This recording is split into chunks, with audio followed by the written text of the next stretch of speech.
ukam, men keldim, shu. Boshlagan ishimdan xabaring bor. Sheriklarim aldab ketdi. O'sha pulni joyiga qo'yishim kerak. 2 kun vaqtim bor ekan. Oka, endi ishlarimni yo'lga qo'yib oldim-ku.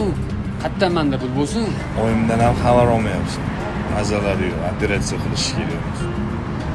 Uyimni sotar ekanman-da endi. O'zingiz uyingizmi? Oka, men shu uyingizni o'zim olib qo'ya qolsam-chi? Hozir pul yo'q deyotdingmi? Ishimni pulini uyga tikaman. Men ham o'sishim kerak-ku, yururmayman-ku mana shunaqa. Uyga puli yetmaydi.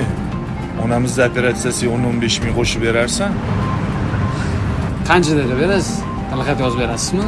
Radni ukam bo'lib shunchalikga borgan bo'lsang, tilxatmi? Yozib beraman. Kelishdimi? Kelishdi. Bu biznes aka. Biznes.